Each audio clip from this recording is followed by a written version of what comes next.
Hello, everybody. Mike King from Profiling Evil. Thanks for taking a moment on this Profiling Evil live. It's really nice to see y'all. I wanted to talk a little bit about line of duty injuries and death. You know that I've been focusing on that this week. We've been, hopefully you've been listening to the podcast on line of duty injuries and heard the amazing story of Sergeant Houston Gass, who was shot in the face in the line of duty while trying to rescue a woman in a domestic violence case. That is a great podcast. And tonight I'm going to be joined by Sergeant Gass and another amazing survivor of a line of duty injury, Officer Mendez, who's was in the Pulse shooting situation, was attributed of rescuing people, and frankly is just an amazing person. We'll be joined by Dr. Judy Ho tonight to talk through some of the dynamics of these line of duty injuries. But I wanted to talk a little bit about something that's really troubling me right now. I don't know if you caught the news last week. A Dothan, Alabama police officer pulled over a person driving a vehicle with no license plate. Entirely appropriate thing to do. Now, he approached the car and he spoke with the driver, who was uncooperative. The officer noticed a weapon on the front seat of the vehicle and he asked the driver to exit the vehicle. Now, instead of complying, the driver put the vehicle into gear and drove away. The officer called for backup and began following the car in a low-speed pursuit. The vehicle was eventually stopped, and the driver exited the vehicle with his weapon in his hands. The officer ordered him to drop the gun, but the suspect didn't comply and threatened both the officer and his backup. Now, here's the troubling part to this story, the thing that's really bothering me. The officer chose to pull out his taser and attempt to subdue with less lethal force this gun-wielding suspect. Now, this is akin to taking a knife to a gunfight. In fact, it not only cost him valuable seconds, it could have cost him and his partner their lives. The suspect, when he tried to deploy the taser, started shooting at the officer, striking them. Now, both officers returned fire and eliminated the threat. They killed the suspect. And I wanted to just take a moment and share with you what the police chief had to say shortly after that. So I'm going to go to that file here. I want you to listen as the chief talked about this, and then we'll talk a little about what has really been troubling me in these kinds of cases. So let's see here.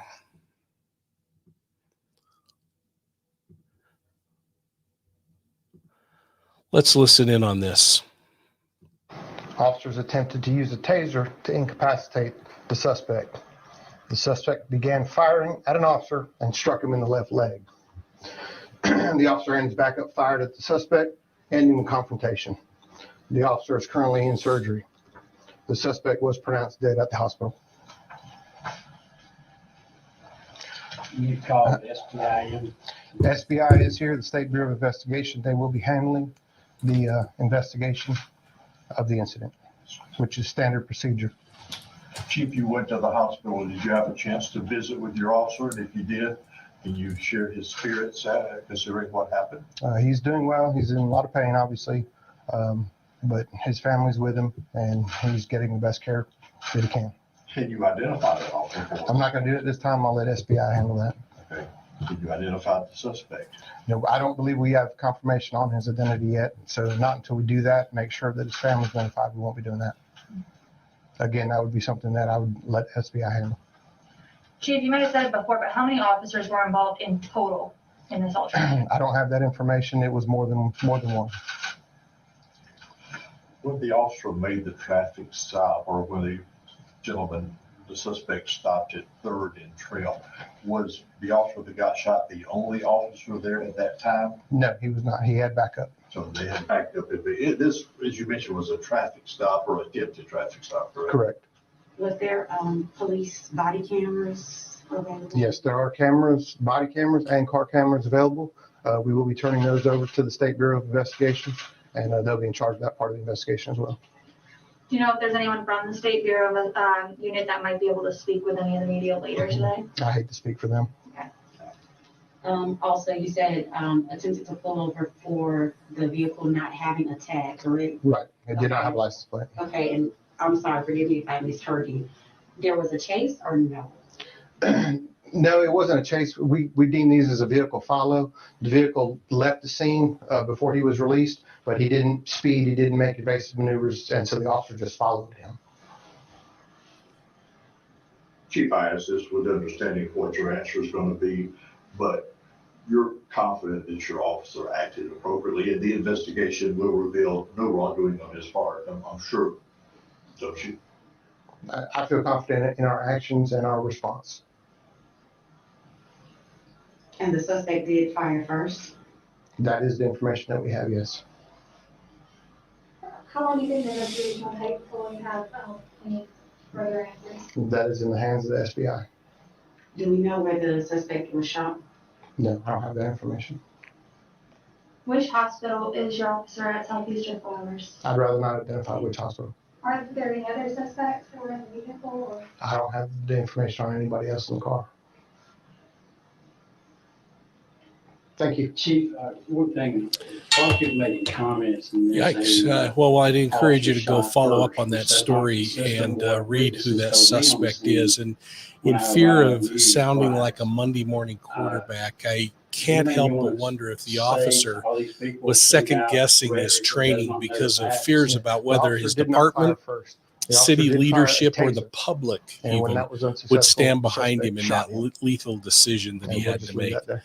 Officers across the country are expressing concern that they just flat don't have the backing of their agencies and the public when they try to do what they've been trained to do. It was number Well, two. I wanted to bring this to your attention and then share a couple of more situations that have happened recently that are really troubling to me.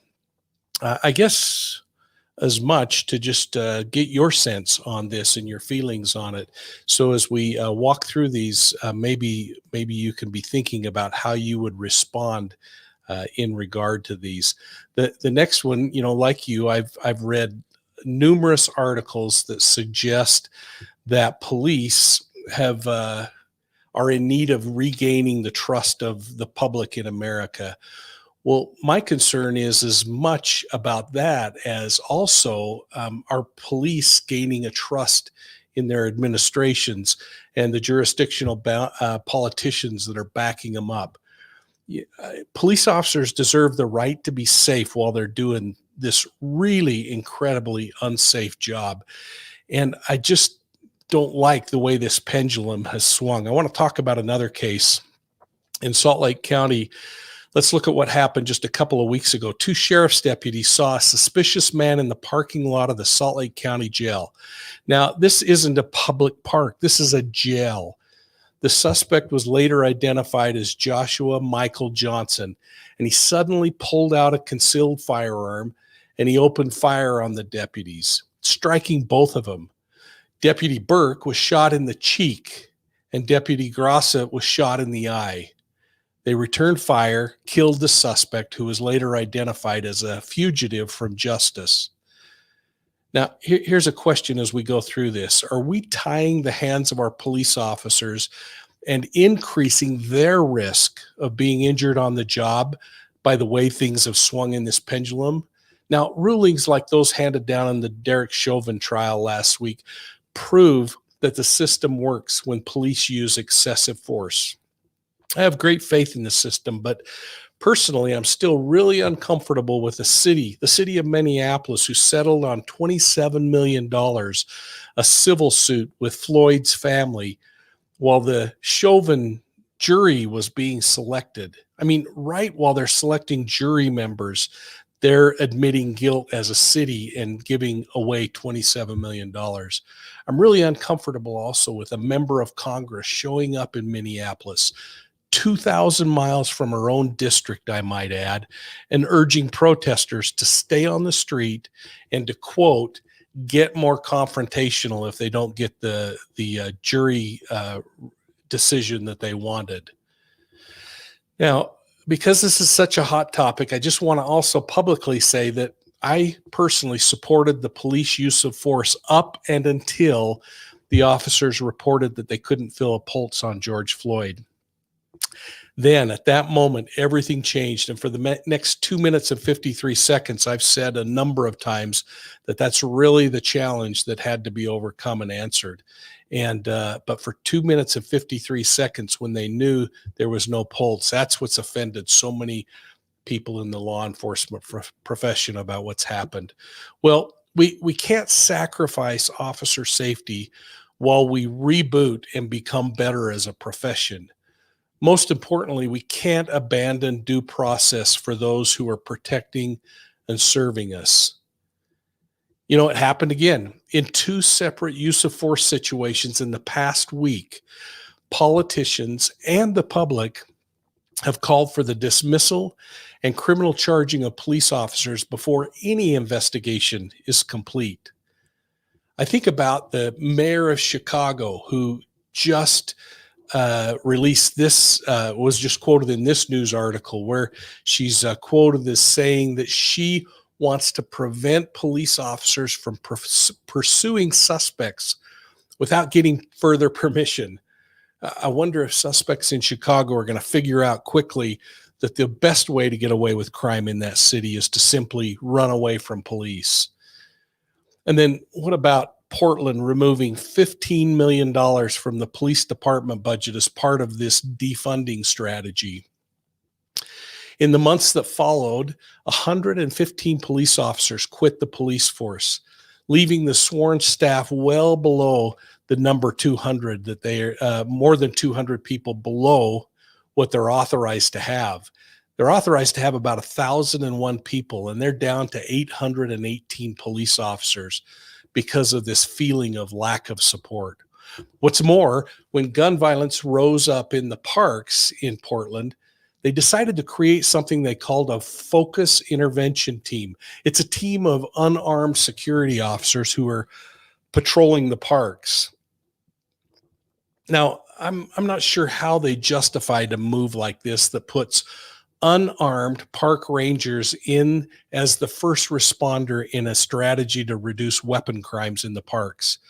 But it's outrageous. In fact, Jim Ferraris, the president of the Oregon Association of Chiefs of Police, who has been a longtime Portland police officer and later served as a chief in one of the suburbs, said, Portland's police bureau is one of the most understaffed departments in the country, and hiring park rangers won't reduce gun violence.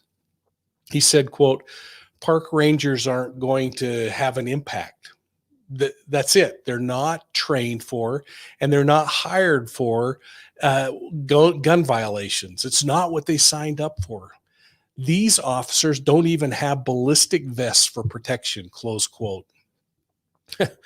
I'm wondering who's thinking this decision through. Since Portland went through this defund and disbanding of the gun violence reduction team, Portland's homicides have jumped from 35 homicides in 2019 to 98 in 2020 last year. In fact, just recently, the Willamette Weekly reported that Portland's averaging 2 murders a week. They fear that the number is going to exceed 100 by year's end. Now, folks, are there problems? Absolutely. But should we follow this trend of throwing the baby out with the bathwater? Man, I hope not.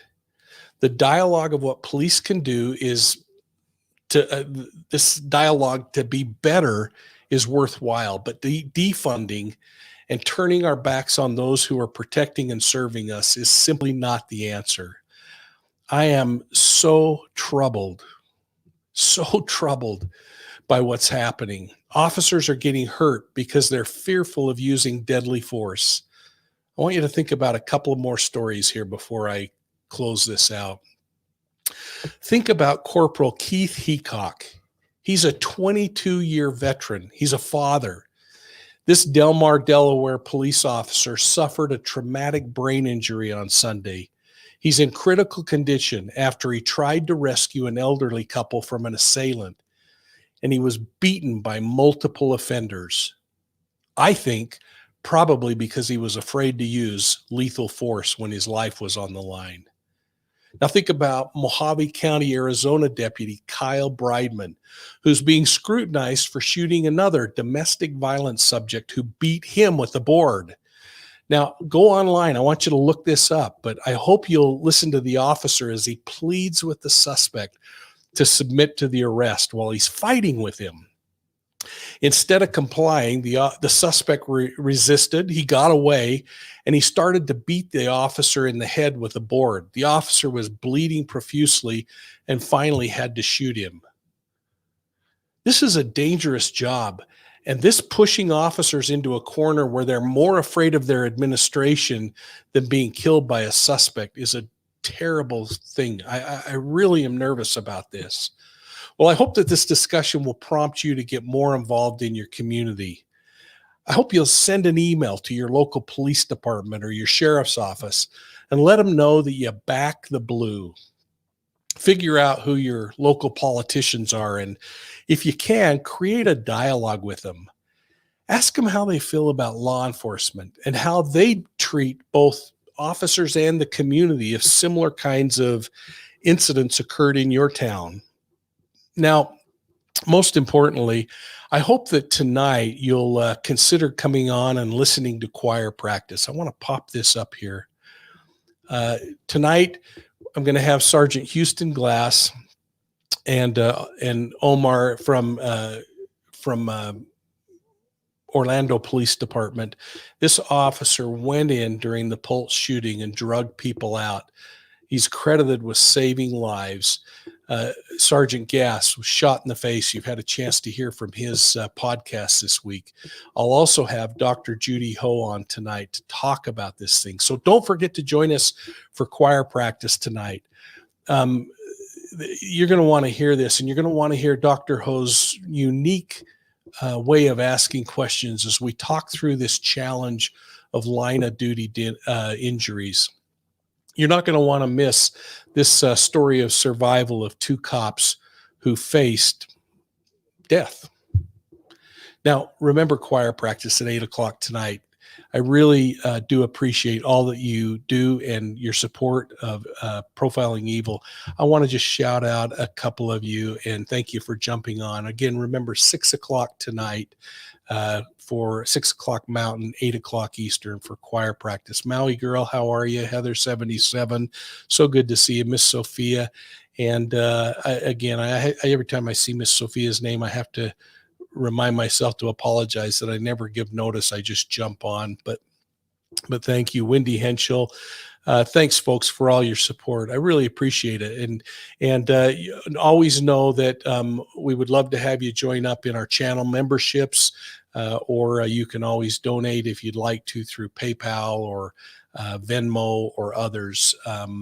So let's see. I think we also had a new member pop in here. I'm going to just jump in and look at that and see. Carrie Shallow, new member. So welcome aboard, Carrie. Nice to have you on board. And let's see.